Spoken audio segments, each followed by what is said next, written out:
Le scandale de la prison irakienne d'Abu Ghraib. Révélé par le magazine 60 Minutes de la chaîne américaine CBS, ces photos ont fait le tour du monde au printemps 2004, provoquant l'indignation et la colère. Les clichés ont été pris par des soldats américains fiers de leur forfait. Des bad apples, des brebis galeuses, avait alors affirmé le porte-parole de l'armée américaine en Irak aux journalistes de 60 Minutes. Ce soir-là, personne n'était en mesure de contester la théorie des bad apples. Ne jugez pas votre armée sur les actes commis par quelques-uns. À Washington, le scandale d'Abu Ghraib provoque la panique. La commission militaire du Sénat organise en urgence une audition parlementaire. Le premier témoin à être entendu, c'est Donald Rumsfeld, secrétaire à la Défense. À l'époque, les républicains contrôlent tous les rouages de l'administration américaine et ils s'accrochent à la théorie des bad apples comme à une bouée de secours. Cette première audition, comme toutes celles qui suivront au cours des 4 prochaines années, est retransmise en direct par la chaîne parlementaire C-SPAN. La commission militaire du Sénat commence aujourd'hui une série d'auditions pour recueillir des témoignages concernant les mauvais traitements infligés à des prisonniers irakiens par quelques, je répète, quelques éléments des forces armées des États-Unis violant les lois américaines et internationales. Monsieur le secrétaire. Monsieur le Président, je sais que vous êtes avec moi aujourd'hui pour dire au monde, jugez-nous par nos actions, regardez comment les Américains, comment une démocratie traite ses fautes de conduite et le scandale. Constatez la douleur de reconnaître et de corriger nos erreurs et nos propres faiblesses. Je voudrais savoir, monsieur le secrétaire, si un seul des abus commis en Irak a été encouragé, admis ou permis par le règlement ou la politique du département de la Défense. À ma connaissance, sûrement pas. Et lorsqu'on regarde ces sévices et leur cruauté, l'idée qu'il puisse y avoir un règlement qui permette, admette ou encourage ce genre de fait n'est tout simplement pas imaginable.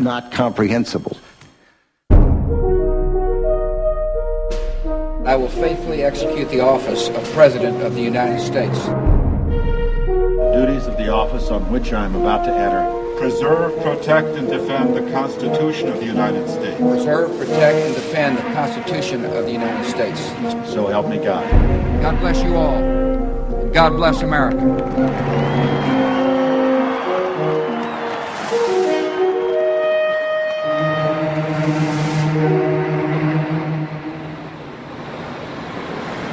Tout a commencé dans le plus grand secret, peu après les attentats du 11 septembre 2001. Ce jour-là, 4 avions de ligne sont détournés par des kamikazes de l'organisation terroriste Al-Qaïda, dirigée par l'extrémiste musulman Ben Laden. Provoquant plus de 3000 victimes, c'est le plus grand attentat terroriste jamais réalisé sur le territoire des États-Unis. J'étais l'assistante de la conseillère pour la sécurité nationale, Condoleezza Rice, et je me trouvais à la Maison Blanche ce jour-là. Après que les avions ont touché le World Trade Center, j'ai été évacué avec Condoleezza Rice, le vice-président et quelques autres dans le bunker de la Maison Blanche. The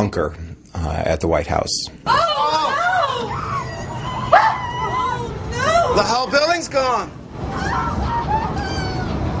Holy fucking Jesus! Dès le début, il était clair pour tout le monde que nous étions désormais dans un nouveau paradigme, celui de la guerre contre la terreur. Ce fut quelque chose d'immédiat. Le pays et le gouvernement ont instantanément adopté une attitude de guerre. The search is underway for those who are behind these evil acts. And we stand together to win the war against terrorism.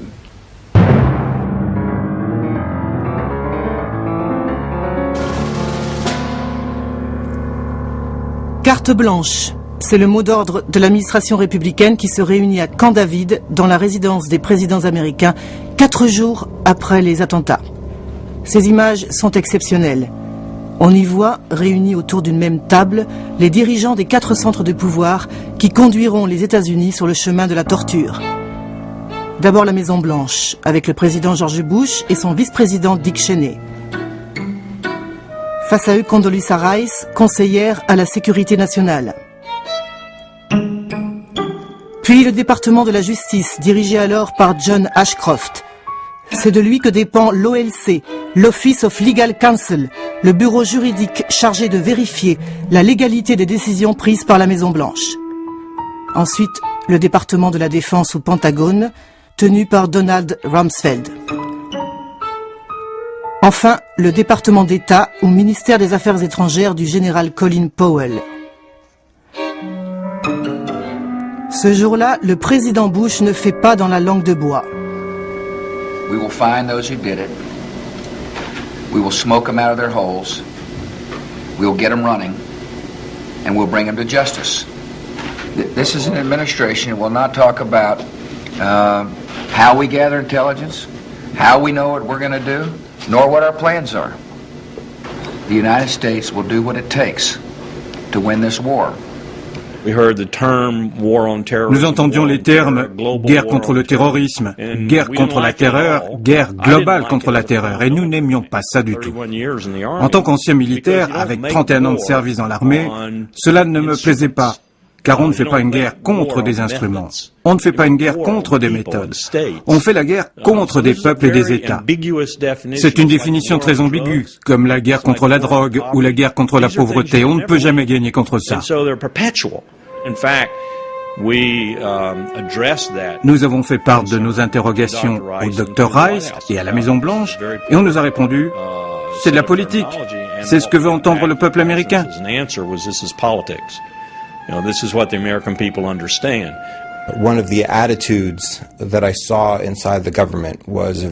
L'une des attitudes que j'ai constatées au sein du gouvernement, c'est que pour combattre cet ennemi terroriste, les États-Unis allaient devoir se salir les mains. Ils devraient alors avoir recours à des tactiques et des pratiques ou prendre des décisions que certains considéreraient comme non conformes à l'éthique, à la morale ou à la légalité, afin de vaincre cet ennemi terroriste.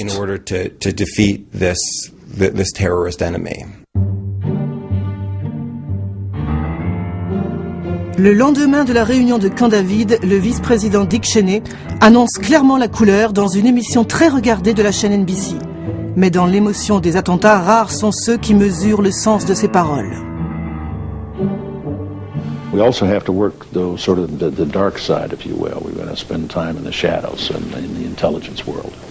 It is a mean, nasty, dangerous, dirty business out there, and we have to operate in that arena. We need to make certain that we have not tied the hands, if you will, of our intelligence communities in terms of accomplishing their mission.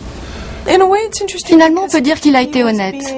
Il a annoncé au pays tout entier, nous allons opérer dans le secret, nous allons mener une guerre secrète, et personne ne peut dire que le pays n'était pas au courant, puisqu'il l'a dit ouvertement. Le problème, c'est que personne n'a réagi. Nous étions très vulnérables. Les Américains avaient peur. Comment est-ce arrivé ? Et voilà que le vice-président des États-Unis tire parti de cette inquiétude et exploite notre vulnérabilité en disant « Nous allons opérer dans les ténèbres. Nous aurons les personnes qui nous ont fait ça. » C'était le début de cette marche vers la guerre qui a exploité à fond notre vulnérabilité. Et le président de dire « Si vous n'êtes pas avec nous, vous êtes contre nous. » Tout le monde est tombé dans le piège. Je ne veux pas être contre eux. C'est la seule alternative qu'on a. Et à Washington, rares sont les élus qui ont osé questionner tout cela. Ils ont préféré donner leur feu vert à toutes les décisions qui ont suivi.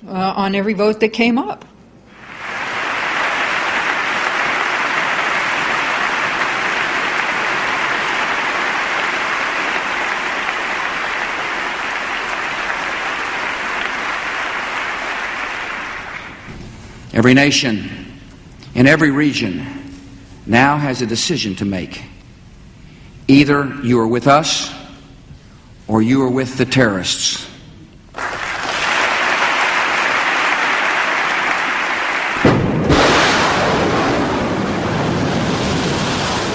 Deux semaines plus tard, les États-Unis et leurs alliés déclenchent la guerre contre le régime des talibans qui contrôle l'Afghanistan depuis 1995. Officiellement, l'objectif est de capturer Ben Laden et ses hommes qui ont installé des camps d'entraînement dans tout le pays. Le 13 novembre 2001, le régime des talibans est renversé. Tandis que les Afghans sortent lentement du cauchemar, des dizaines de barbus en armes et de suspects sont arrêtés. L'armée américaine et la CIA, les services secrets des États-Unis, sont en première ligne. La guerre contre la terreur ne fait que commencer. Vous devez tous le savoir, il y a un avant 11 septembre et un après 11 septembre. Depuis le 11 septembre, on ne prend plus de gants. Dès le début, il était clair que l'interrogatoire et la récolte de renseignements provenant des détenus étaient un élément capital. Comme la priorité du gouvernement était de prévenir de nouveaux attentats, tout le monde était convaincu que le seul moyen d'y parvenir, c'était pour ainsi dire, d'entrer dans la tête des membres d'Al-Qaïda et donc d'interroger les détenus. Or, depuis le début, on craignait que ce qu'on appelait les vieilles règles, c'est-à-dire les conventions de Genève, ou nos lois pénales, que tous ces textes d'une autre époque constituent un obstacle aux interrogatoires.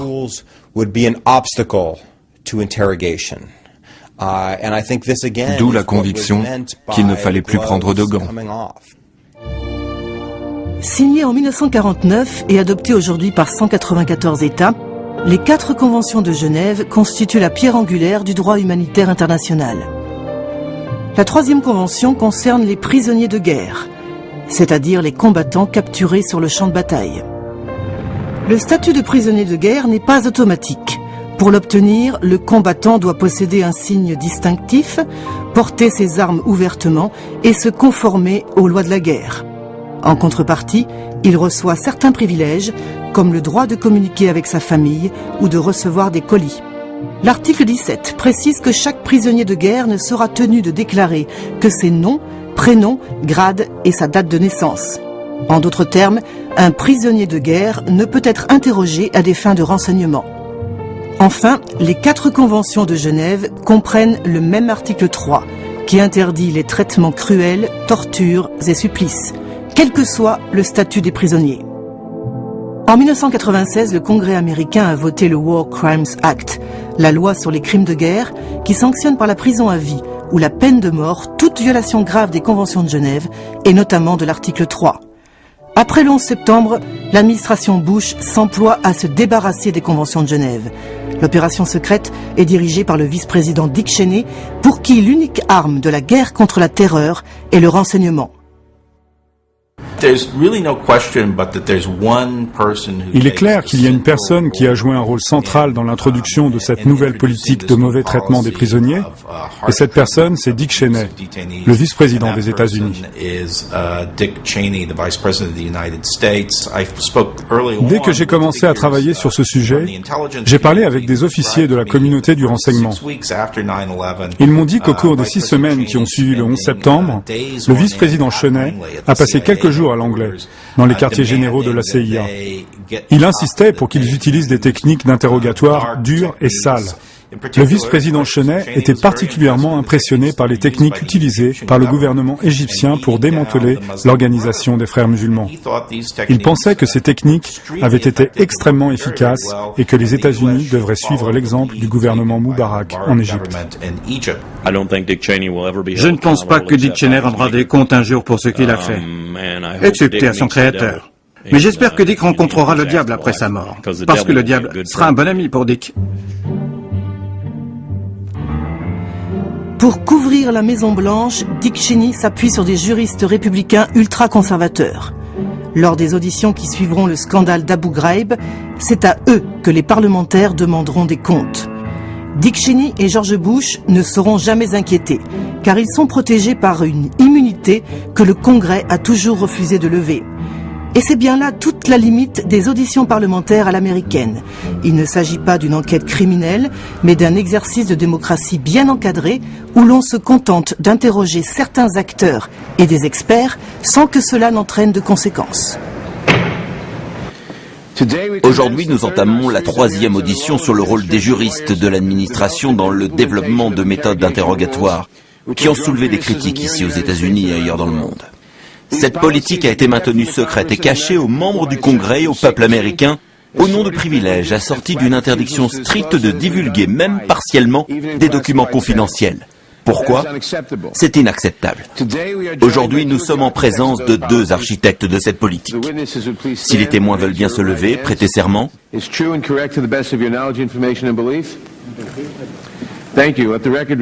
Voici David Addington, le chef de cabinet de Dick Cheney, surnommé Cheney's Cheney, c'est-à-dire le petit chien de Cheney. Et John Yoo, le numéro 2 de l'OLC, le bureau du ministère de la Justice chargé de conseiller juridiquement la Maison-Blanche. Monsieur Addington, le professeur Yo a déclaré que dans certaines circonstances, il est approprié et légal de torturer l'enfant d'un détenu pour obtenir du renseignement. Êtes-vous d'accord avec cela? Je ne suis ni pour ni contre, Monsieur le Président. Je n'ai pas à me prononcer là-dessus. Je ne suis pas ici pour donner des avis juridiques à votre commission. Vous disposez de vos propres avocats pour vous fournir ces conseils juridiques. Est-ce que le président peut ordonner qu'un suspect soit enterré vivant? Monsieur le Président, je ne crois pas avoir déjà... Je demande votre avis. Émis l'avis que le Président pourrait ordonner qu'on enterre quelqu'un vivant.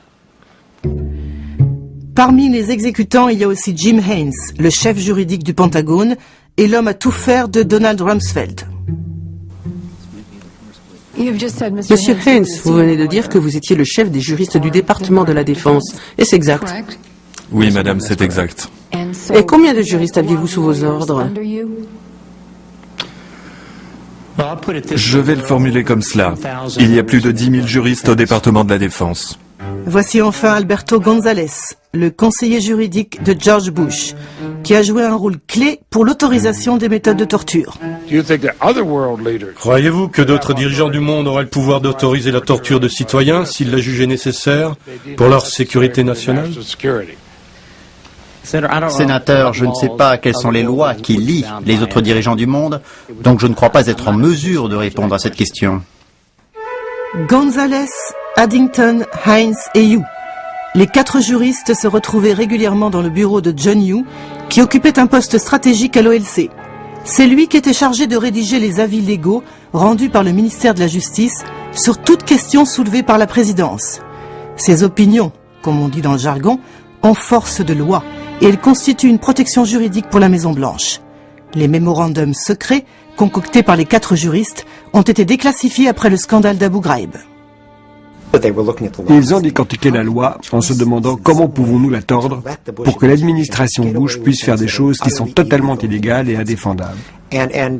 John Yoo a rédigé de longs mémorandums sous la direction d'Addington et d'Alberto González, ainsi que d'une poignée d'avocats, pour tenter de justifier l'injustifiable. Ils ont essayé de rendre légales des choses parfaitement illégales. Le premier mémorandum secret a été rédigé par John Yoo le 9 janvier 2002. Il écrit que les conventions de Genève ne protègent pas les membres de l'organisation Al-Qaïda ni les talibans, car ceux-ci ont clairement démontré qu'ils ne respectent pas les règles de la guerre, ils refusent de porter l'uniforme et prennent en otage des avions civils. En conséquence de quoi, ils ne sont pas couverts non plus par l'article 3 des conventions de Genève. Ce premier mémorandum est envoyé sous forme de brouillon au département d'État censé donner son avis. Vous souvenez-vous de la réaction de Colin Powell au brouillon? Il voulait appliquer les conventions de Genève à Al-Qaïda et aux talibans. Il pensait que depuis la Seconde Guerre mondiale, nous les avions toujours appliquées, même pour des personnes qui n'avaient pas droit à leurs avantages. Et que c'était dans l'intérêt des États-Unis en général, que c'était bon pour la protection de nos forces, et que nous savions parfaitement comment faire, parce que tout le monde dans l'armée avait été formé pour cela.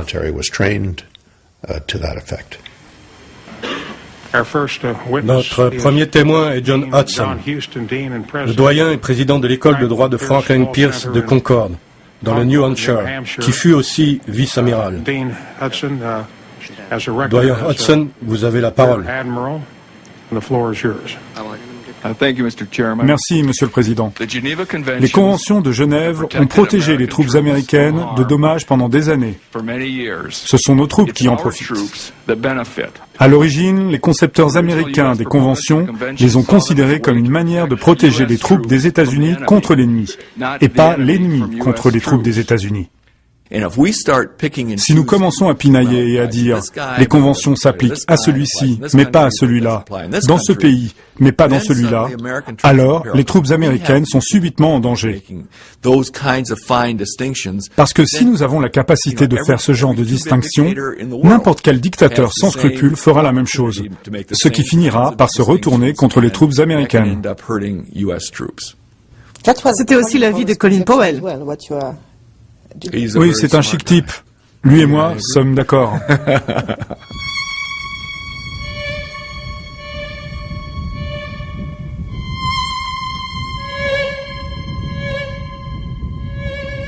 Alors que le mémorandum de John Yoo provoque un bras de fer avec le département d'État, Donald Rumsfeld prépare le terrain de l'opinion publique lors de sa première visite dans le camp de détention de Guantanamo. Les premiers prisonniers sont arrivés 11 jours plus tôt. C'est eux que vise le mémo de l'OLC. Rumsfeld sait que l'abrogation des conventions de Genève peut provoquer un tollé. La tactique consiste donc à dire les choses à moitié pour faire tomber progressivement le tabou. The Al-Qaeda is not a country. They did not behave as an army. They did not wear uniforms. They did not have insignia. They did not carry their weapons openly. They are a terrorist network, and it would be a total misunderstanding of the Geneva Convention if one considered Al-Qaeda, a terrorist network, to be an army. Le fait qu'il n'ait pas le statut de prisonnier de guerre ne signifie pas, absolument pas, qu'on puisse les traiter de manière inhumaine, ni qu'on puisse les torturer. Les conventions de Genève sont très claires là-dessus. Justifier la torture, c'était bien le but de la manœuvre bureaucratique. Pour preuve, le mémorandum adressé le 25 janvier 2002 par Alberto González au président Bush. S'appuyant sur les arguments de John Yoo, il écrit « Ce nouveau paradigme rend obsolètes les limitations strictes imposées par les conventions de Genève sur l'interrogatoire des prisonniers. » Puis vient cette phrase qui a fait couler beaucoup d'encre. Le fait de décider que les conventions de Genève ne s'appliquent pas réduit considérablement la menace d'une poursuite judiciaire dans le cadre de la loi contre les crimes de guerre. Peut-être que nous aurions dû être plus vigilants et nous demander pourquoi il disait cela. Est-ce que ça veut dire que dès le début de la guerre contre le terrorisme, les dirigeants de la Maison-Blanche étaient préoccupés par d'éventuelles poursuites judiciaires ? Apparemment, oui. C'est l'un des tout premiers mémorandums. D'après ce qu'ils écrivent, ils savent donc très tôt qu'ils vont certainement recourir à des techniques qui peuvent être considérées comme des crimes de guerre.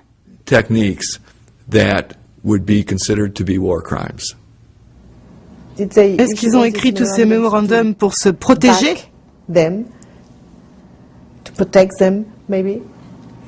Je pense qu'ils les voyaient comme une forme d'assurance légale. Ils savaient qu'ils nageaient dans des eaux inconnues et voulaient avoir une sorte de protection. Finalement, c'est le président des États-Unis lui-même qui a pris la décision. Le document clé date du 7 février 2002. Il constitue la base de toute notre politique sur la détention et l'interrogatoire des détenus. Dans cette directive, Bush ne cesse de se couvrir, en rappelant 3 fois que ses décisions sont basées sur les conclusions légales du département de la justice. Puis il introduit une nouvelle notion qui permettra tous les abus, celle de combattants illégaux. Pour endormir les récalcitrants comme Colin Powell, les hommes de Bush ont ajouté une phrase dont l'ambiguïté a été savamment calculée. Les forces armées des États-Unis continueront à traiter les prisonniers humainement dans la mesure où la nécessité militaire le permettra, en accord avec les principes de Genève. Lorsque le mémo a été publié le 7 février et que nous avons pu le lire, Je me suis dit, comme le secrétaire Powell, le sous-secrétaire, William Taft et les autres membres du personnel, que c'était un bon compromis. Le texte disait, selon la nécessité militaire, pour un militaire comme moi, cela signifiait que si je dois faire quelque chose de grave à un suspect terroriste afin de sauver la vie de mes camarades, je pourrais le faire, et que je ne serais probablement pas poursuivi en justice. Cela ne voulait pas dire que je peux, comme cela s'est passé à Bagram, suspendre quelqu'un à un crochet par une chaleur démente pendant 50 jours jusqu'à ce qu'il meure. En d'autres termes, Colin Powell et le département d'État ont été bernés, ou au minimum anesthésiés par les promesses de Donald Rumsfeld qui, le lendemain de la directive présidentielle, affirme que la décision de ne pas appliquer les conventions de Genève ne changera rien au sort des prisonniers. Le double langage, l'ombre et la lumière. What will be the impact of these decisions on the circumstances of the Taliban and Al-Qaeda detainees? And the answer, in a word, is none. They will continue to receive 3 appropriate meals a day, medical care, clothing, showers, visits from chaplains, Muslim chaplains as appropriate, and the opportunity to worship freely. It turned out that Ensuite, nous n'avons plus jamais participé à aucune des discussions qui ont suivi concernant la légalité des décisions prises. Un certain nombre d'avis juridiques ont été émis sans que nous ayons été consultés. Donald Rumsfeld n'avait pas confiance, ni l'envie, ni le désir de travailler avec le département d'État. Pour être franc, je pense qu'il était très jaloux de la célébrité de Colin Powell, tout comme l'était Dick Cheney. Est-ce que le département d'État a été mis sur la touche?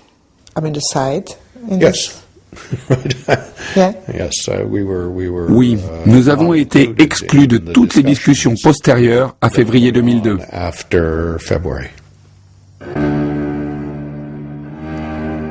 Sur le terrain en tout cas, les gants tombent définitivement. Le 28 mars 2002, Abu Zubaydah, un lieutenant de Ben Laden, chargé du recrutement, est arrêté au Pakistan.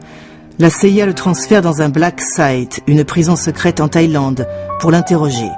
Zubaydah fait partie des Ghost Detainees, des prisonniers fantômes, détenus par la CIA dans le cadre d'un programme éminemment secret baptisé Extraordinary Rendition.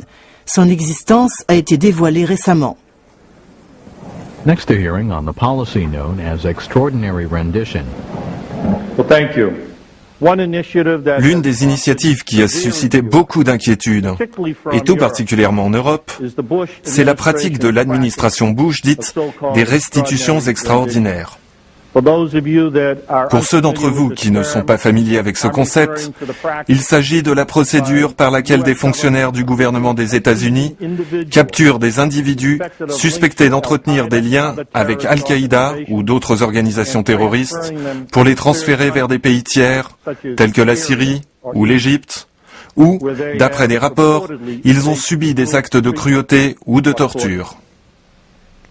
Certains médias ont appelé cette procédure le programme de torture par procuration. Dr Scheuer, est-ce que je prononce bien votre nom? Scheuer. Il a travaillé au sein de la CIA de 1982 à 2004 et il a passé 19 de ces années à diriger des actions clandestines. Dr Scheuer. Monsieur le Président, le programme des Renditions de la CIA a vu le jour à la fin de l'été 1995. Je l'ai créé puis je l'ai dirigé contre des chefs d'Al-Qaïda et d'autres islamistes sunnites d'août 95 à juin 99. La CIA a averti le Président que le département d'État américain avait identifié les pays où les combattants capturés étaient livrés comme des pays qui violent les droits de l'homme. Beaucoup de gens croient que le programme des Renditions a vu le jour sous M. Bush en 2001. Mais en fait, il a débuté en août 1995 sous M. Clinton. Et sous M. Clinton, tous ceux qui se faisaient capturer étaient envoyés dans un pays tiers et n'étaient pas détenus par les Américains. Après le 11 septembre et sous le président Bush, les membres d'Al-Qaïda capturés ont été placés sous le contrôle des États-Unis. Les objectifs du programme demeurent les mêmes, à une différence près. M. Bush a demandé que ce soit des agents américains qui interrogent les combattants détenus d'Al-Qaïda. Lorsque vous avez capturé des individus en Europe ou ailleurs qu'en Afghanistan ou qu'en Irak et que vous les avez emprisonnés ou transférés vers un pays tiers, aviez-vous l'autorisation légale pour le faire? Monsieur, un petit bureaucrate comme moi ne peut pas envoyer un prisonnier dans un autre pays sans le consentement du pouvoir exécutif. À la CIA, on ne peut pas aller aux toilettes sans l'autorisation d'un avocat. Chaque opération du programme des Renditions est examinée par des juristes qui représentent la CIA, le ministère de la Justice et la Maison-Blanche. Aucune opération n'est entreprise sans que les avocats n'aient donné leur consentement et aucune méthode d'interrogatoire n'est utilisée avant que les juristes ne l'approuvent. Apparemment, tout a commencé avec la détention de M. Zubeida. Et c'est là que la CIA a demandé une directive officielle. Tout à fait.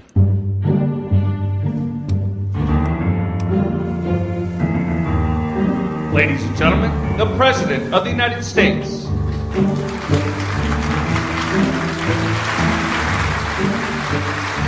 Le sort d'Abu Zubeida a été évoqué personnellement par le président Bush en septembre 2006, au moment où il a annoncé son transfert vers la prison de Guantanamo après 4 ans d'emprisonnement secret. Il en a profité pour justifier les méthodes d'interrogatoire utilisées par la CIA contre le prisonnier fantôme. We knew that Zubeida had more information that could save innocent lives. But he stopped talking. As his questioning proceeded, it became clear that he had received training on how to resist interrogation. And so the CIA used an alternative set of procedures.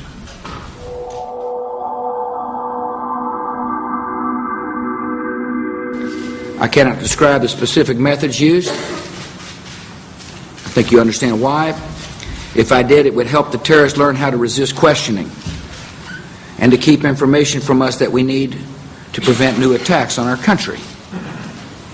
But I can say the procedures were tough, and they were safe, and lawful, and necessary. On sait aujourd'hui qu'Abu Zubeida a subi le supplice dit de la baignoire, en anglais waterboarding, et qu'il fut le premier d'une liste dont on ne connaît pas encore tous les noms. Est-ce que vous considérez la technique de la baignoire comme de la torture? Pas du tout. Elle a été autorisée par le président et par la communauté juridique américaine. S'il s'agissait de torture, ce serait interdit par la loi et nous ne le ferions pas. C'est un pur non-sens. Le waterboarding est considéré comme de la torture depuis l'Inquisition. C'est de la torture. En tant que citoyen et soldat, je suis horrifié par le bricolage des juristes. C'est de la torture, clairement de la torture. Le waterboarding est-il de la torture? Avant le 11 septembre, cette question eût été inconcevable aux États-Unis. Elle a pourtant été ouvertement débattue au moment de la nomination de Michael McKessie à la tête du département de la justice fin 2007. Le waterboarding est-il constitutionnel? Je ne sais pas ce que recouvre cette technique. Si le waterboarding est de la torture est anticonstitutionnelle. Vous ne savez pas si c'est de la torture. C'est de la torture ou ça n'en est pas? Vous devriez avoir un avis. Le waterboarding est une technique qui consiste à coucher quelqu'un par la force, à recouvrir son visage d'un tissu, puis à mettre de l'eau sur le tissu, pour simuler une noyade. Est-ce que c'est constitutionnel?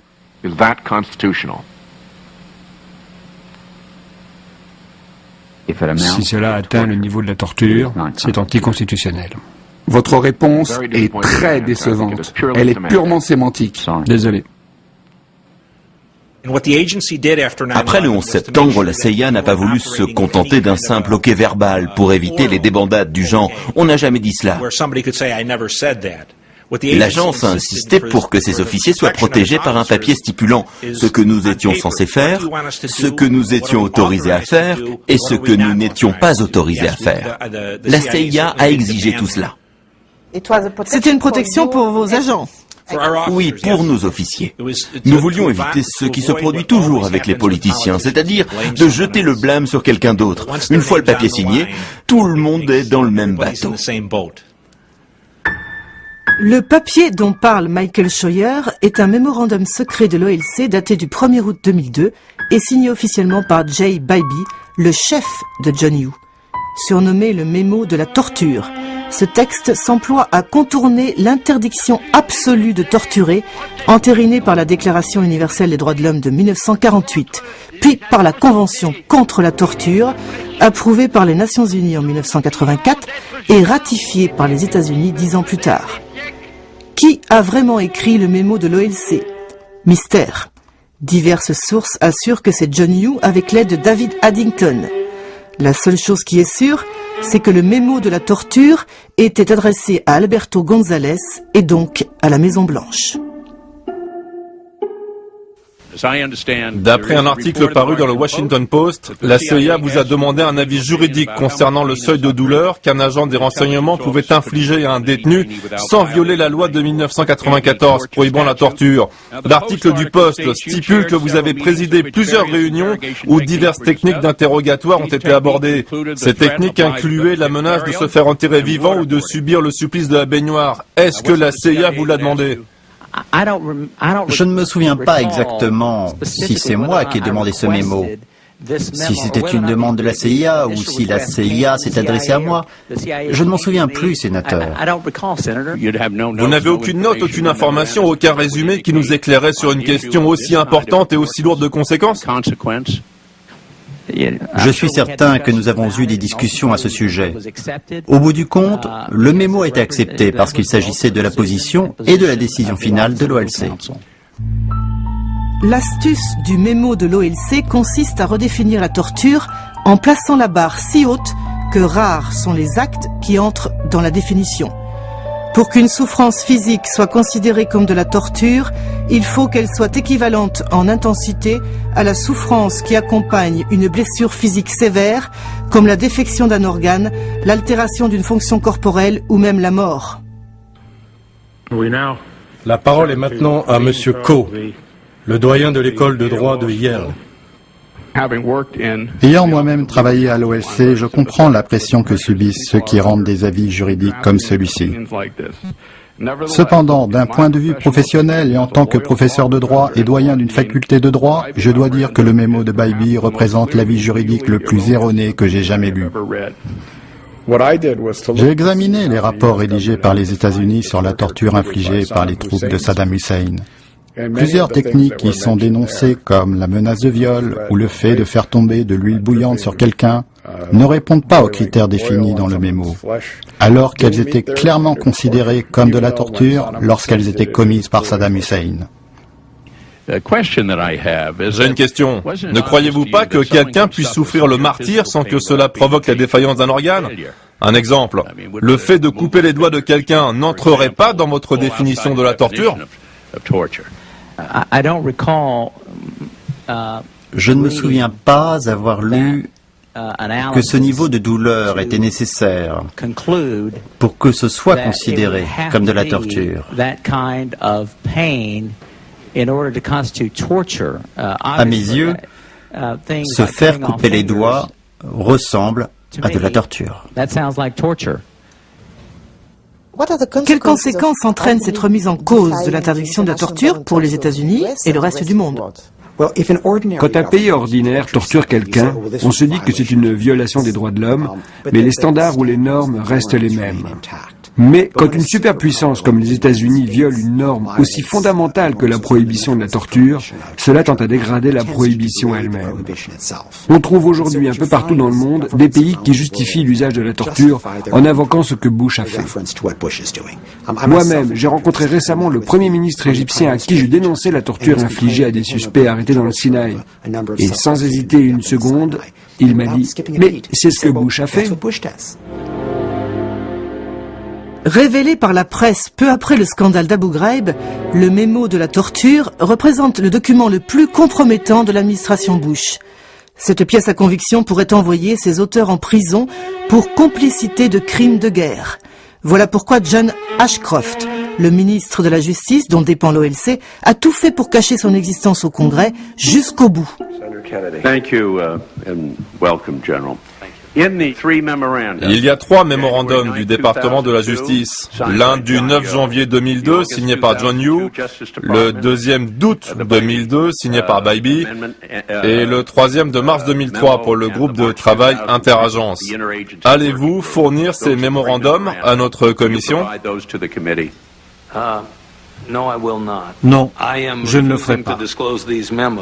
Je refuse de révéler ces mémos parce que je pense qu'il est essentiel pour la branche exécutive que le président ait la possibilité d'obtenir de son ministre de la Justice un avis confidentiel. Franchement, c'est du mépris pour le Congrès. Vous devez nous expliquer quel privilège vous invoquez pour refuser ce que nous vous demandons. À moins que ce soit un privilège du président, mais rien ne le prouve. Je pense que la Commission ne devrait pas se laisser faire. Est-ce que ces mémorandums sont classifiés?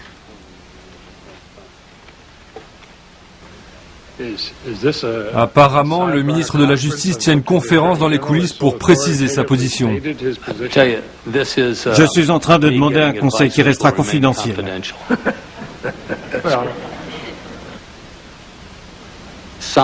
Certains de ces mémos sont peut-être classifiés d'une certaine manière pour certaines raisons.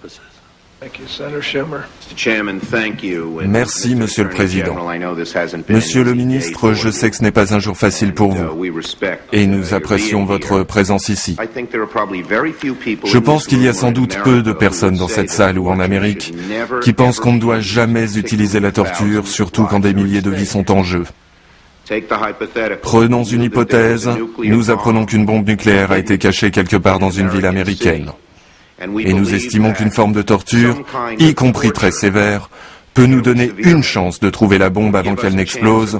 Je suis sûr que la majorité des Américains et des sénateurs seront d'accord pour dire « Faites ce que vous avez à faire ». Le problème, c'est que cela doit être très sérieusement encadré et rendu public. Dans ce cas, je suis convaincu que toutes les personnes raisonnables comprendront.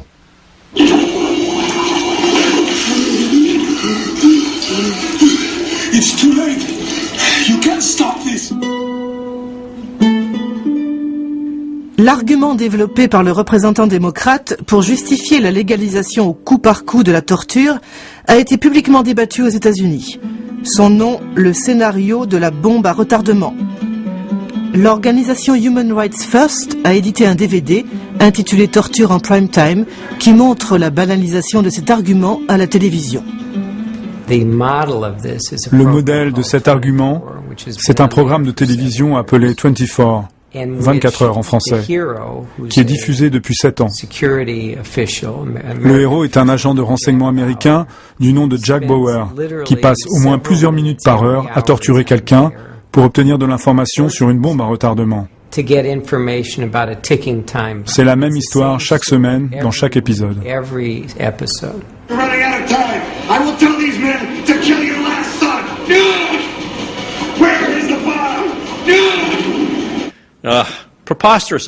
C'est un argument grotesque. Tout le monde sait, au sein du gouvernement, qu'il n'y aura jamais ce scénario parfait, où on pourra obtenir le bon renseignement exactement au bon moment. C'est impossible. Ça n'arrive qu'à Jack Bauer dans 24 heures ou à Hollywood. Depuis, à chaque fois qu'on allume son poste, on tombe sur un programme où quelqu'un est torturé.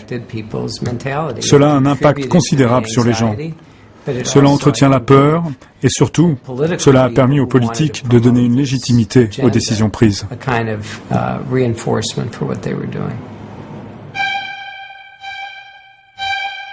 Au moment où la CIA reçoit le feu vert de l'OLC, à Guantanamo, le Pentagone multiplie les pressions sur les services de renseignement de l'armée, chargés d'interroger le Saoudien Mohamed Al-Qahtani.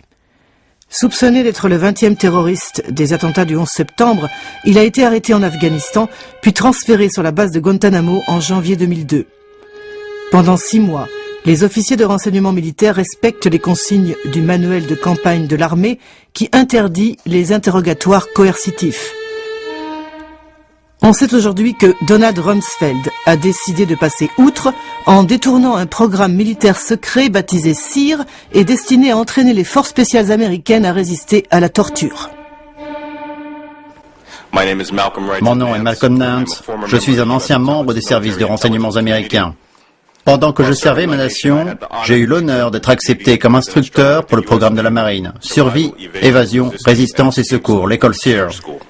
Le programme SEER a été créé à la fin des années 1950, après la guerre de Corée. Les études faites sur les prisonniers de guerre américains ont montré que pendant la Seconde Guerre mondiale, et surtout en Corée, les prisonniers de guerre mouraient en grand nombre. Ces études ont démontré que c'était à cause des techniques utilisées. Il a été décidé de créer un programme qui permette aux membres de l'armée américaine d'avoir certains outils pour résister à une éventuelle captivité. Nous entraînons notre personnel afin qu'il puisse survivre dans le pire environnement qui soit, à savoir celui d'un ennemi qui ne respecte absolument pas les droits de l'homme ni les conventions de Genève. Le programme le plus vigoureux auquel j'ai participé était le programme des Rangers de l'armée américaine. Nous avons été parachutés dans la jungle le soir, et pendant que j'étais en train de rouler mon parachute et de le ranger dans mon sac, j'ai été capturé. J'ai été enfermé un jour et une nuit dans un espace dans lequel je ne pouvais être qu'en position fétale. C'est long. Et je vous assure que c'est très dur de rester dans cette position pendant une journée. Je ne pouvais pas bouger, je ne pouvais même pas tourner la tête. Ensuite, on m'a soumis à un interrogatoire. J'étais assis sur une petite chaise avec une grosse lampe comme ça, allumée et braquée sur mon visage. J'étais torse nu. Puis on a commencé à être agressif avec moi. L'un des officiers m'a giflé si violemment qu'il m'a cassé une dent. Nous enseignons à nos étudiants que la torture est utilisée par des services de renseignement militaires ou civils qui ont recours à des moyens illégaux pour obtenir du renseignement. Nous leur présentons la torture comme un échec complet de la part de l'ennemi. Et nous les soumettons aux techniques utilisées partout dans le monde, comme le supplice de la baignoire, les coups, les positions de stress, la privation de sommeil, l'arrachage des ongles ou les chocs électriques. C'est conseillé et contrôlé par des psychologues et des médecins, etc. Leur rôle est de s'assurer qu'une école aussi agressive que l'école des Rangers, par exemple, ne blesse personne. Le rôle des psychologues de SEER est très important. Ce sont eux qui vérifient que les étudiants sont en bonne santé mentale et leur apprennent à le rester en captivité. Si quelqu'un m'avait dit « Ok, nous allons maintenant torturer des gens de la même manière que les tortionnaires nous ont torturés », j'aurais dit 1. Que c'est un crime, 2. Que c'est inefficace, et 3. Que c'est la chose la plus anti-américaine que l'on puisse faire. La révélation de l'existence du programme SEER et de son détournement pour torturer des prisonniers a provoqué un vif émoi aux États-Unis. Pourtant, lors de l'audition parlementaire, seuls les seconds couteaux ont été cités à témoigner, et pas Donald Rumsfeld, leur chef à tous. L'audition d'aujourd'hui va explorer comment les techniques d'entraînement à la résistance du programme SEER ont été inversées par des responsables du département de la Défense pour être utilisées de manière offensive contre des détenus. Je commencerai par vous, Monsieur Schifrin.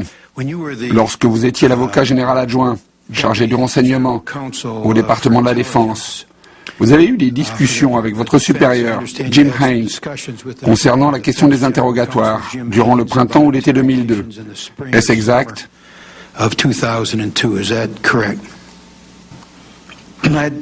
J'ai effectivement discuté avec Jim Haynes pour savoir où on pourrait trouver, au sein du département de la Défense, une expertise sur la manière de conduire des interrogatoires. Le département de la Défense ne s'était pas occupé de cette question, au moins depuis la guerre du Vietnam. Ce souci était-il dû à des frustrations venant du manque de renseignements récoltés? C'est le sentiment que j'ai eu, pas seulement à cette occasion, mais lors de précédentes réunions auxquelles j'ai assisté dans notre bureau, et où il y eut des conversations sur le progrès ou le manque de progrès dans l'exploitation des détenus. Monsieur Haynes, avez-vous demandé à Monsieur Schifrin d'obtenir des informations sur les techniques SEER? Monsieur le Président, 6 ans se sont passés depuis l'été 2002 et ma mémoire n'est pas parfaite. Ma mémoire n'est pas parfaite même pour des événements plus récents. Alors pour ce qui s'est passé il y a 6 ans, c'est sûrement le cas. Ce dont je me souviens de l'été 2002, c'est qu'il régnait au sein du gouvernement une grande inquiétude concernant la possibilité d'une autre attaque terroriste à l'approche du premier anniversaire du 11 septembre. Il y avait aussi une conviction largement répandue que les prisonniers arrêtés par les États-Unis pendant la guerre contre la terreur ne donnaient pas autant de renseignements que souhaités. Vous ne vous souvenez pas avoir fait cette demande? Je ne m'en souviens pas vraiment, mais si je l'ai fait, c'est sûrement à Richard que je me suis adressé. Colonel Baumgartner, dans votre déposition, vous dites que en juillet 2002, M. Schifrin vous a appelé et vous a demandé des informations sur l'utilisation de pression physique durant l'entraînement de SERE. C'est bien ce que dit votre déposition? Oui, monsieur. En réponse, vous avez envoyé à M. Schifrin une liste de pression physique, incluant des positions de stress, la privation sensorielle, le waterboarding. Vous lui avez transmis une note du docteur Ogrisek traitant des effets psychologiques de cet entraînement. Est-ce exact?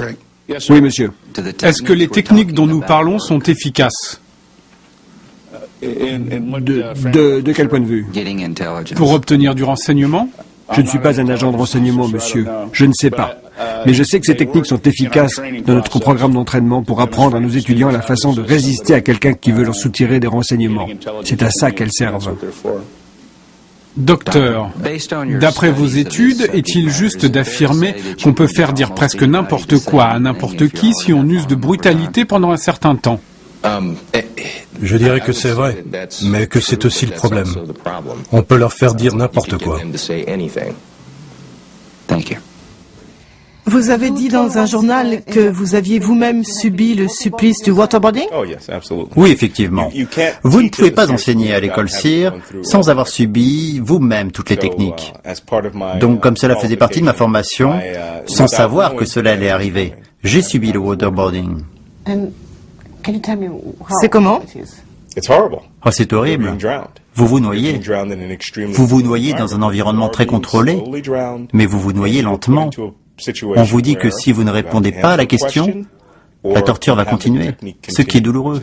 À ce stade, vous êtes prêt à dire n'importe quoi. Vraiment? Oh oui. Vous êtes prêt à dire que le haut est en bas, que le noir est blanc, tout ce qu'ils veulent que vous disiez. Vous finissez par avouer en sachant pertinemment que c'est une fausse confession. Le 27 novembre 2002, Jim Haynes rédige un mémorandum qui restera dans l'histoire comme le mémo de Rumsfeld. Il propose 3 catégories de techniques, la première étant la moins agressive, la troisième la plus agressive. Toutes ces techniques, dites d'interrogatoire dur, sont inspirées du programme SERE. L'usage de positions de stress, comme rester debout pendant un maximum de 4 heures. L'enlèvement des vêtements. L'exploitation des phobies des prisonniers, comme la peur des chiens pour provoquer le stress. Dans la catégorie 3, le bras droit de Rumsfeld suggère l'usage d'une serviette humide et de l'eau qui ruisselle pour induire l'illusion de la suffocation.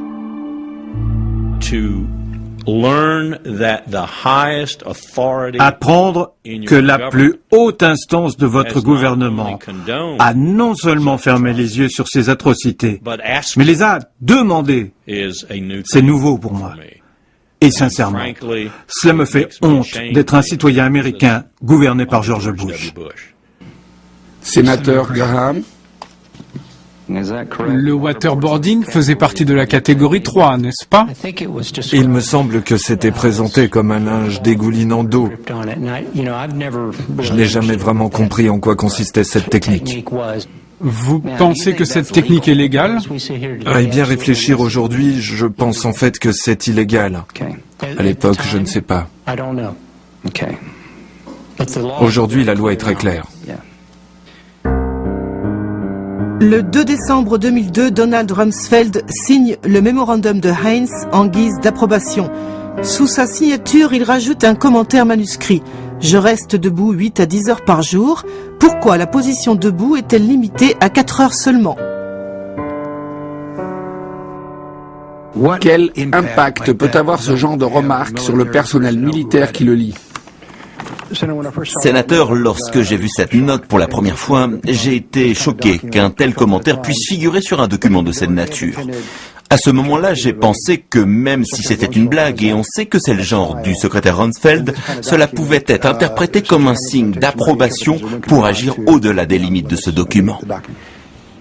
Qu'avez-vous ressenti quand vous avez lu les techniques autorisées par le département de la Défense? J'étais horrifié, mais j'ai aussi cru que c'était une erreur. Il ne m'est même pas venu à l'esprit que l'autorisation de ces techniques pouvait être un acte délibéré. Je ne l'ai même pas imaginé. Je pensais que Jim Haynes, le responsable juridique qui avait envoyé ce mémorandum au secrétaire Rumsfeld, et le secrétaire Rumsfeld lui-même, n'avaient pas évalué les conséquences de ces techniques d'interrogatoire, tout simplement parce qu'ils étaient surchargés de travail. Mais j'étais convaincu que dès lors que je leur ferais part de mes remarques, le document serait retiré et la situation serait corrigée. Vous le pensiez vraiment? Oui, absolument. Et que pensez-vous aujourd'hui? Eh bien, que ce n'était pas une erreur. C'était une erreur dans le sens où c'était une mauvaise décision à différents niveaux. Mais cette décision a été prise en toute connaissance de cause. Si j'ai bien compris, dès que vous avez vu les techniques d'interrogatoire proposées, vous avez ressenti le besoin de parler et vous l'avez fait. Qu'avez-vous fait ensuite? J'ai immédiatement apporté le mémo à M. Haynes et je lui ai dit qu'il y avait un souci. Je suis allé voir Jim. Je l'ai rencontré environ 1 heure après avoir lu le mémorandum. Je lui ai expliqué pourquoi je pensais que ce mémorandum était une erreur et comment il pouvait conduire à l'utilisation de la torture et pourquoi l'utilisation de quelque traitement que ce soit qui pourrait être considéré comme cruel et dégradant serait un désastre pour le pays, que ce soit du point de vue de la sécurité intérieure ou de la politique étrangère. Jim a très peu parlé, il a seulement dit qu'il ne pensait pas que ce mémorandum organisait un système de torture. J'ai aussi discuté de cela avec les juristes de l'armée de terre et de l'air. Tous pensaient aussi que cette directive était illégale et représentait une grande erreur pour le pays. J'avais donc reçu un soutien énorme de la part des différents corps d'armée qui s'opposaient à l'application de ces techniques d'interrogatoire. Monsieur Haynes, je voudrais passer en revue avec vous les commentaires des différents corps d'armée. Par exemple, prenez la pièce 12, datée du 7 novembre 2002. C'est un mémorandum de l'armée de terre. Paragraphe 2, il est écrit « L'armée de terre soulève de manière significative des problèmes légaux et pratiques en ce qui concerne presque toutes les techniques de la catégorie 2 et toutes celles de la catégorie 3. Étiez-vous au courant du désaccord de l'armée au sujet de ces techniques ? » Je ne me souviens pas d'avoir vu ce mémorandum à l'époque, et je ne me rappelle pas d'objection de ce type. Saviez-vous que l'armée de l'air avait les mêmes inquiétudes à propos de ces techniques ? Je ne me souviens pas non plus de ce mémorandum. Vous avez soigneusement ignoré les mémos des juristes militaires adressés à votre bureau. Vous les avez soigneusement ignorés. Vous dites que je les ai ignorés. Oui, vous les avez ignorés. Mais si je ne les ai pas vus, je n'ai pas pu les ignorer. Vous saviez qu'il y avait des inquiétudes. Pourquoi ne pas avoir demandé à voir ces mémos ? Je vous ai dit que je ne savais pas que ces mémos existaient. Vous ne saviez pas que ces mémos existaient ? Sénateur, je ne me souviens pas les avoir vus ni avoir eu connaissance de leur existence. C'était il y a 6 ans. J'ai dû voir des millions et des millions et des millions de pages d'informations pendant les 7 années où j'ai fait ce travail.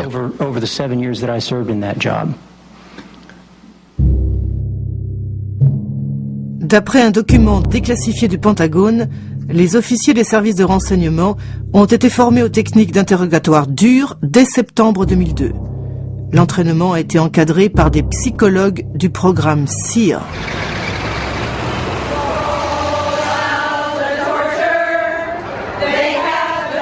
La participation de psychologues dans la transmission des méthodes de torture a provoqué une vive polémique au sein de l'APA, l'Association américaine de psychologie. Je demande instamment aux membres de l'APA de dire clairement aux dirigeants de notre organisation et au monde, la mission des psychologues est plus importante que de simplement obéir aux ordres. Les psychologues ne doivent pas participer au programme de torture du gouvernement américain.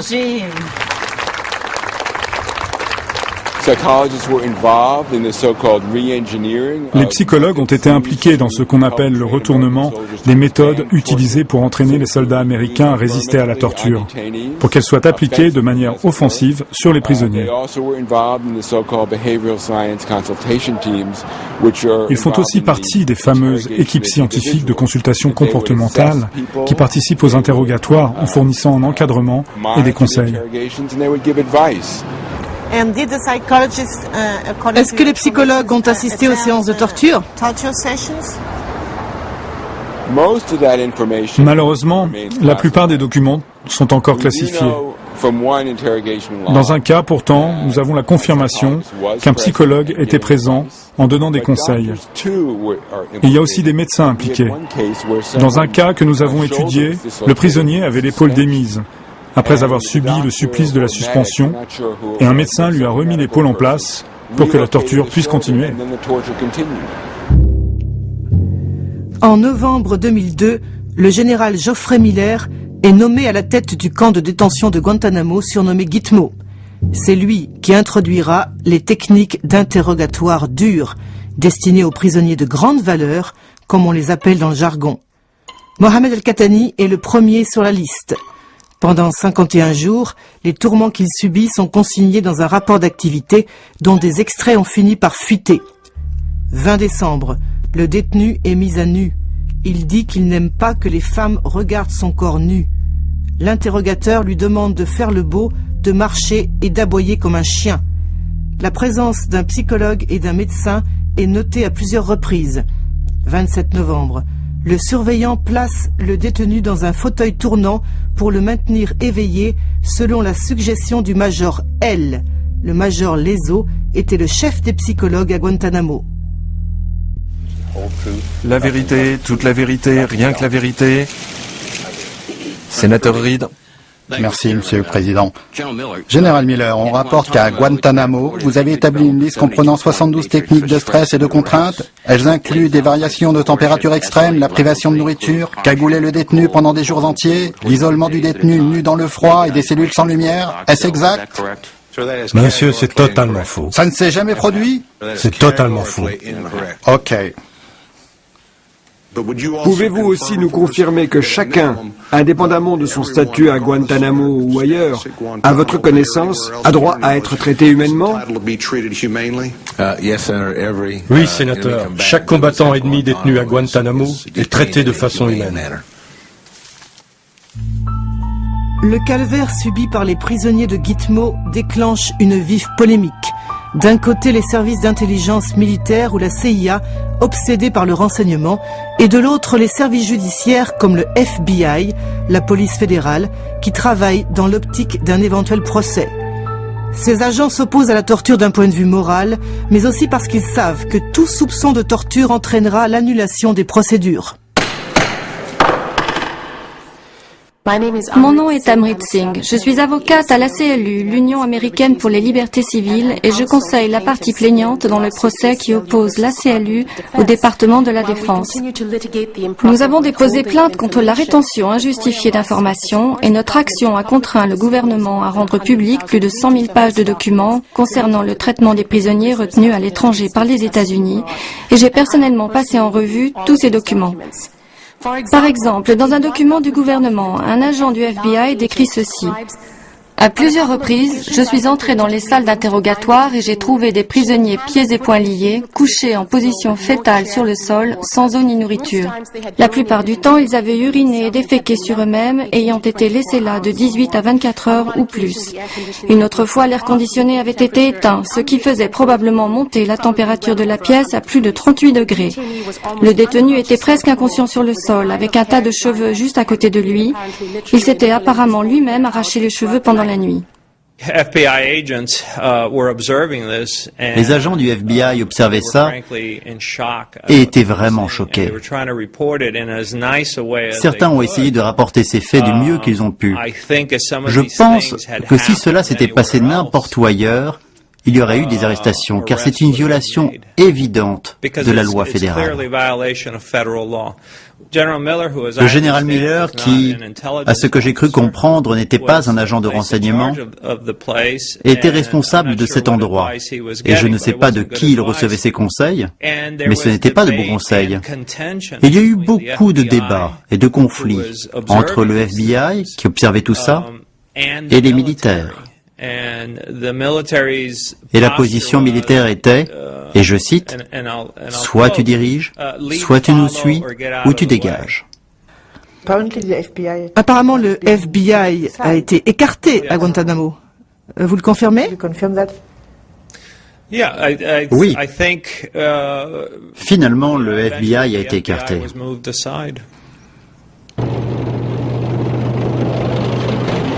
Le 20 mars 2003, les États-Unis envahissent l'Irak au motif que le régime de Saddam Hussein abrite des armes de destruction massive. Un mensonge d'État qui coûtera la vie à des centaines de milliers d'innocents.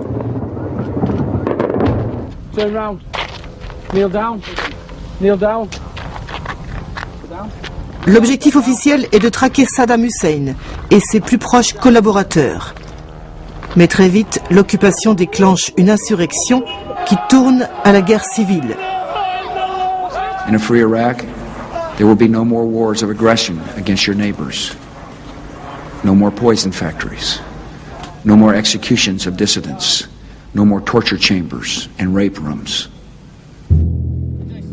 En Irak, les opérations militaires sont dirigées par le général Ricardo Sanchez, dont dépend notamment la 205e brigade du colonel Thomas Pappas. Celle-ci regroupe les MI, les officiers de l'intelligence militaire chargés de la récolte du renseignement et donc des interrogatoires. Comment décririez-vous l'ambiance qui régnait dans la communauté du renseignement lorsque vous êtes arrivé en Irak? Très agressif. Nous voulions obtenir des réponses. Certains voulaient carrément se venger.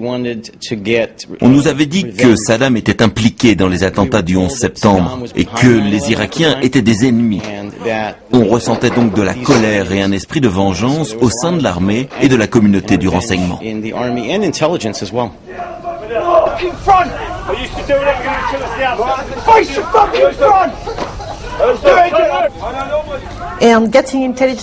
Le renseignement représentait une obsession? Oui, tout à fait. C'est grâce au renseignement qu'on perd ou qu'on gagne une guerre. Et en Irak, c'était plus important que jamais. Le problème, c'est que tout le monde peut être un ennemi. Il n'y a pas de ligne de front ni d'uniforme. Ce n'est pas facile pour les soldats de sortir tous les jours et de voir des citoyens normaux, des Irakiens, des personnes âgées, des jeunes, des enfants, des hommes et des femmes qui rient, qui jouent, qui vous saluent, vous serrent la main et peuvent à tout moment vous tirer dessus. Nous avions beaucoup de pression pour obtenir à tout prix le renseignement dont nous avions besoin pour mener à bien nos opérations. Et cela aurait été mal vu, très négligent de ma part, si je n'avais pas tout mis en œuvre pour obtenir ces renseignements, afin de pouvoir accomplir notre mission. Du général Sanchez dépend aussi la 800e brigade militaire dirigée par le général Janis Karpinski, chargé de l'intendance et de la sécurité des 17 prisons irakiennes dont Abu Ghraib. C'est elle qui commande les MP, la police militaire, c'est-à-dire les gardiens de prison. Tout d'abord, il y a eu ce raid ou cette opération majeure à Mossoul.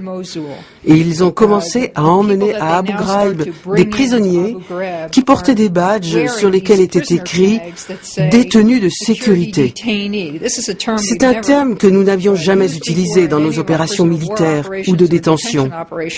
Du jour au lendemain, ils emmenaient 30 puis 50 prisonniers par jour. Plus le nombre de détenus augmentait, plus les interrogateurs de l'intelligence militaire faisaient des heures supplémentaires, mais ils n'obtenaient aucun renseignement d'importance de ces détenus de sécurité.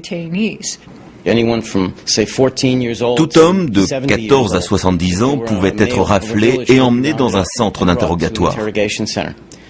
Mon équipe les interrogeait, et même si j'estimais qu'ils étaient innocents, ils n'étaient pas relâchés parfois pendant des jours ou des semaines dans l'attente d'un nouvel interrogatoire. La plupart étaient totalement innocents. Ils avaient seulement été au mauvais endroit et au mauvais moment. Et ils ne relâchaient personne? Non, personne. Pourquoi?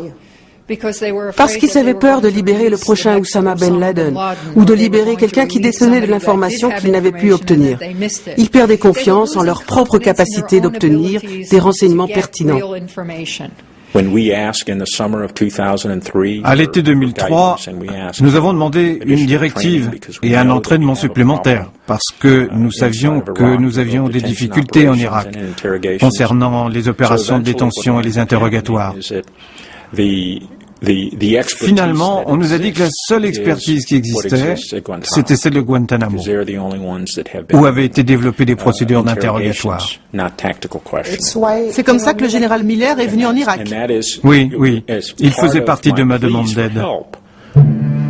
Un document du général Miller, aujourd'hui déclassifié, confirme qu'il a effectué une visite en Irak du 31 août au 9 septembre 2003. Il y dirigea une équipe de personnel expérimenté dans l'interrogatoire stratégique dans le but d'exploiter rapidement les détenus pour obtenir du renseignement utile. Le général Miller a dit que son plan était de gitmoiser les opérations à Abu Ghraib. Il a dit « Je ferai d'Abu Ghraib le centre d'interrogatoire de l'Irak ». Sans sourciller, le général Miller a dit « Je pense que vous traitez trop bien les prisonniers. Vous devriez les traiter comme des chiens afin qu'ils comprennent qui est le chef ».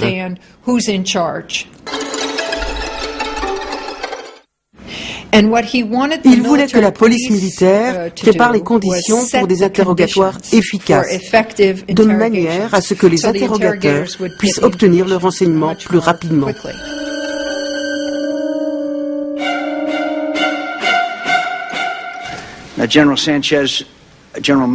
Général Sanchez, le rapport du général Miller contenait des observations et des recommandations.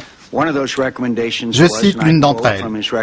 Il est essentiel que les gardiens participent activement au conditionnement des prisonniers pour une exploitation plus efficace des détenus.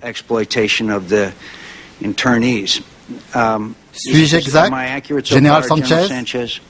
Oui, sénateur. Général Miller? C'est exact, sénateur. Général Miller, pensez-vous que votre instruction ait été mal comprise?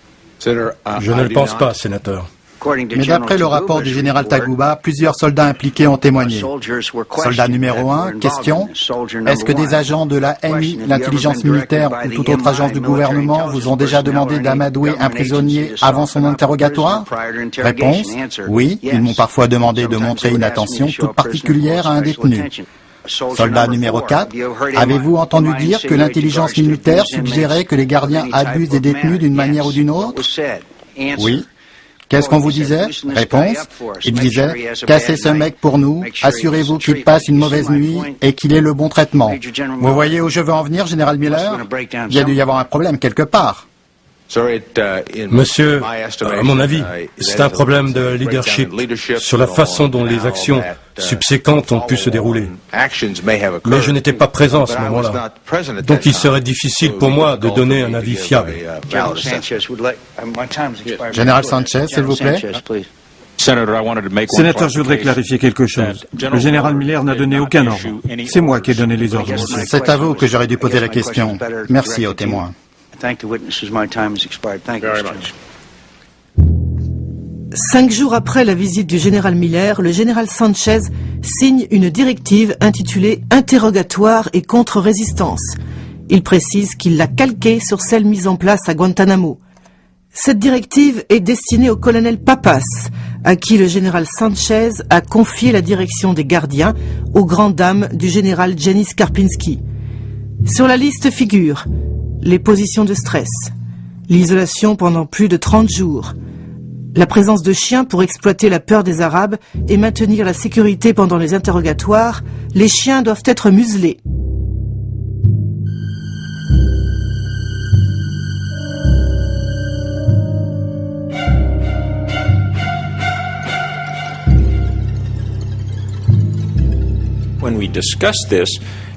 Lorsque nous avons discuté de ça, il était très clair que si des chiens étaient utilisés à Abu Ghraib, ils devraient être muselés et sous contrôle. Mais ils ne seraient pas utilisés pendant les interrogatoires, ni pour intimider les prisonniers.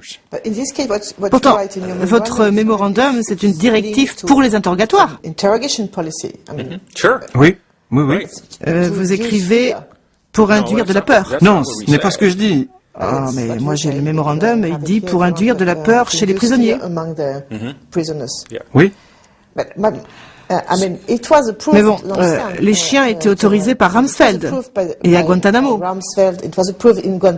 Franchement, général Sanchez, ne pensez-vous pas que vous avez été embarqué sur une pente glissante sans le savoir? Je ne sais pas, mais il est évident, rétrospectivement, que nous avons commis des abus. Comment pourrais-je dire le contraire? C'est évident.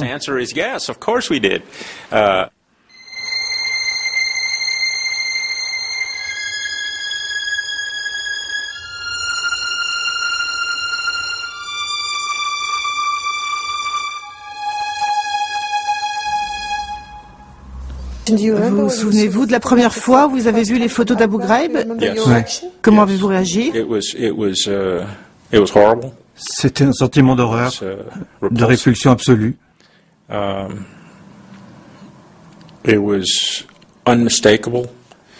Nous en avons référé dans les 48 heures au plus haut niveau du Pentagone.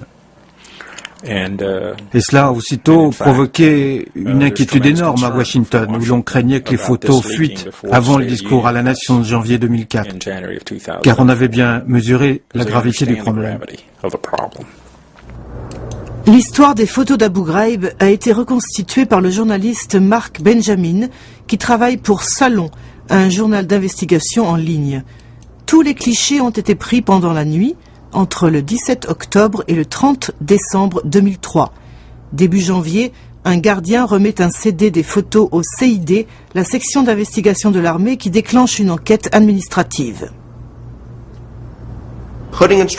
La cagoule et les positions de stress. Ce sont deux techniques approuvées par le secrétaire à la Défense.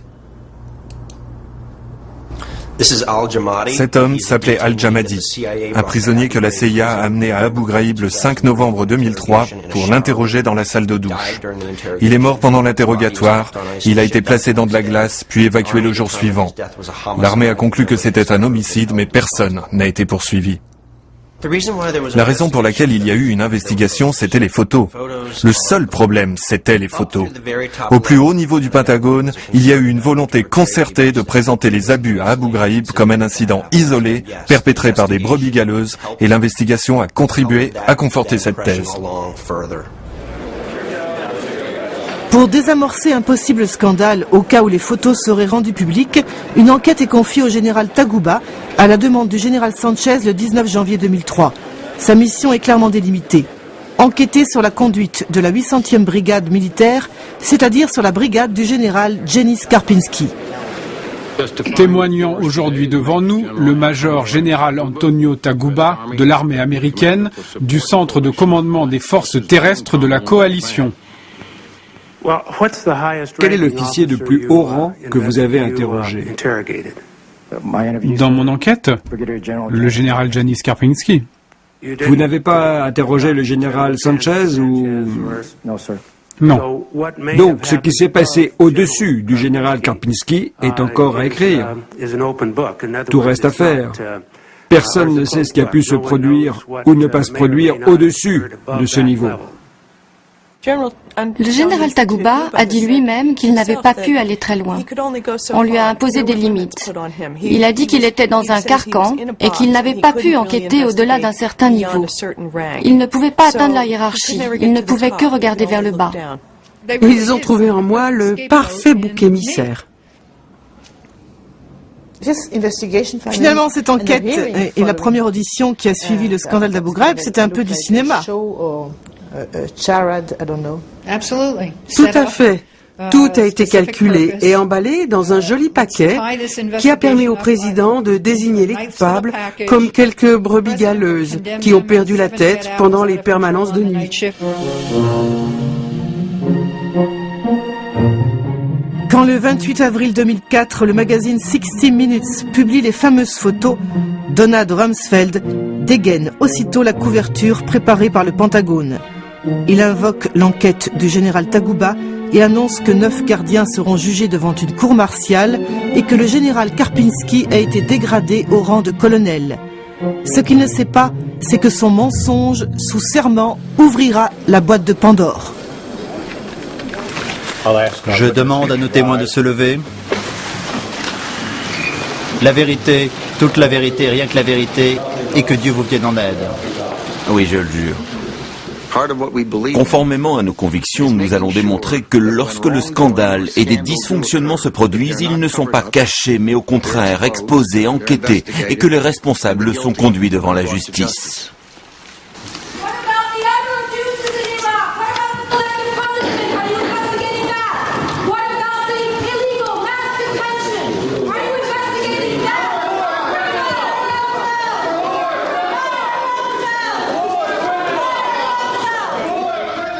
Abu Ghraib a permis d'ouvrir les vannes. Quand les photos d'Abu Ghraib ont été publiées, le gouvernement a tout de suite soutenu qu'il n'y avait pas de politique de mauvais traitement et qu'il ne s'agissait que de brebis galeuses.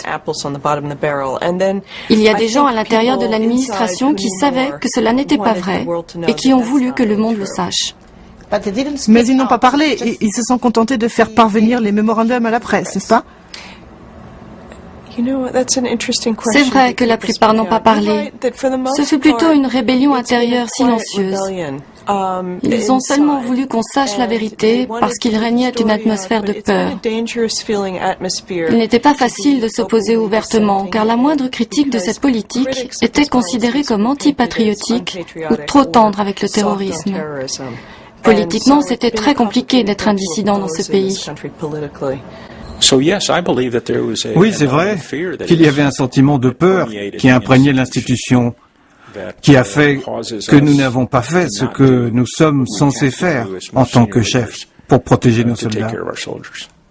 Oui, comme se lever et dire stop. Oui, comme se lever au bon moment pour faire ce qu'il faut. Est-ce que vous assumez une part de responsabilité ? Bien sûr, je ne peux pas faire autrement. Certaines choses se sont produites sous mon commandement. Le général Mamouche a été tué sous mon commandement.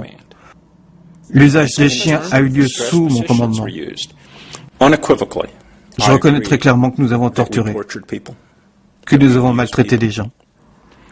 Cela restera à jamais une défaite stratégique pour notre pays. Et il sera très difficile pour nous de retrouver l'autorité morale que nous avions avant de nous être éloignés des conventions de Genève.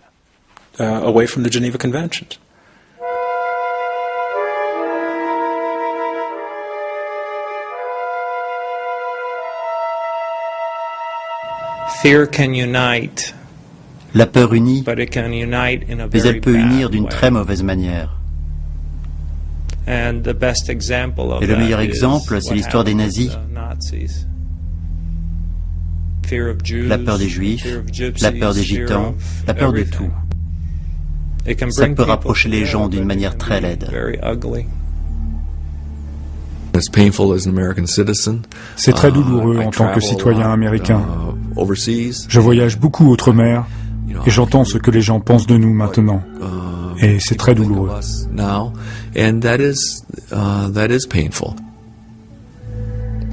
Tout ça parce que quelques idéologues ont voulu se comporter comme des cow-boys. Ce n'est pas mon pays. Je le rejette. Le fait que nous ayons traité de manière inhumaine des prisonniers, à Abu Ghraib, Guantanamo ou ailleurs, restera très longtemps comme une tache sur l'histoire de notre pays. Vous avez tous ces innocents qui ont été traités de la sorte à Abu Ghraib. Et vous pensez qu'ils vont rentrer chez eux, devenir ensuite vos amis? Jamais de la vie. Ils vont devenir des insurgés, des terroristes. Voilà ce que nous avons fait en Irak. Ma déception par rapport à l'institution militaire et au Pentagone et par rapport à tout ce qu'ils ont fait à nos soldats est si profonde que jamais je n'aurais imaginé en arriver à ce point-là dans ma vie. Il n'y a aucun doute, nous avons commis des crimes de guerre. À ce jour, ceux qui nous ont conduits sur cette pente sinistre n'ont toujours pas rendu de compte.